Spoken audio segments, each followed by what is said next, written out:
Cuando el 16 de marzo del presente año se decretó el estado de emergencia por la pandemia del COVID-19, hubo una serie de comunidades que en el momento ni siquiera se enteraron de esto. Hablamos de las comunidades nativas y campesinas. Terrenos de etnias que sobreviven en el país desde antes de la colonia y que conservan la mayoría de sus prácticas culturales. Las comunidades que llegaron a enterarse del conflicto actuaron inmediatamente con medidas propias. Empezaron a hacer una supervisión estricta a sus pobladores, restringieron el acceso a forasteros y reactivaron sus comités de autodefensa. De primeras, la información sobre el coronavirus en estos sectores era difícil de divulgar para el gobierno debido a factores geográficos y de diversidad lingüística. En el Perú existen un total de 47 lenguas originarias habladas entre 55 pueblos indígenas, cuya gran parte de sus integrantes viven en comunidades que bien pueden ser campesinas o nativas. Y digo solo una gran parte, ya que hay que recordar que en el último censo el pertenecer a un pueblo indígena se determinó por la autoidentificación. Como consecuencia de esto, no todos los integrantes de estos pueblos viven en estas comunidades, pero sí una gran porción. Aquí la cifra exacta. Todos estos habitantes han estado teniendo dificultades como la mencionada al principio, que es que muchos no tienen acceso a servicios de comunicación, tampoco tienen conexión a sistemas de desagüe, no tienen agua potable permanente y mucho menos acceso a servicios de salud. Además que varios no se han enterado de las implementaciones y facilidades que ha estado dando el Estado, como por ejemplo los bonos. El gobierno, sin embargo, desde la segunda mitad de marzo mandó a algunas de las comunidades, miembros del ejército y la Policía Nacional, así como de los gobiernos locales, regionales y del sector salud. Esto respondió a las federaciones indígenas que pedían una estrategia elaborada en conjunto.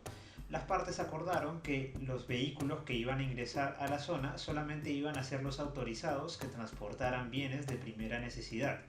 El estado de emergencia ha provocado también la inactividad de varios servicios de transporte, razón por la cual muchos integrantes han quedado varados en zonas que no les son residenciales.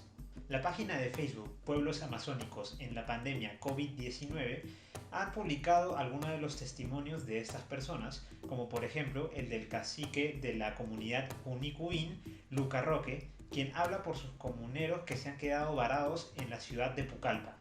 Nosotros estamos muy preocupados aquí como familiares, allá están nuestros hijos, nuestras mujeres, nuestros padres, nuestras madres, tíos, primos, a todos, no solo Junicuín, sino de varias etnias que se pertenecen aquí en la provincia de Purús.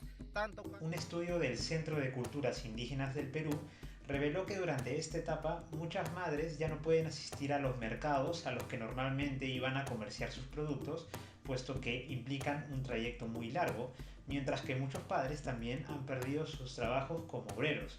Producto de esto no pueden pagar servicios básicos como la luz, que les permiten informarse en la actualidad, y a sus hijos permitir tener teleeducación, la cual ahorita mismo no tienen. En los últimos días de abril se pudo atestiguar cómo en zonas de Madre de Dios incluso tuvieron que fabricar mascarillas con hojas de plátano. Posteriormente, el gobierno comunicó que repartiría 420.000 mascarillas a todas las comunidades, claro que 8 semanas después de que la cuarentena ya empezó. 3 ministerios se reunieron con la organización AIDC y confirmaron que de momento habían 43 indígenas contagiados, aunque la propia organización advierte que de seguro esta cifra es mucho más alta. Una de las limitaciones en este aspecto es que las fichas de registro no obligan actualmente a que se especifique si se pertenece a un pueblo indígena o no, algo que la viceministra de Interculturalidad, Ángela Acevedo, asegura que se va a integrar desde ahora para obtener una estadística más realista.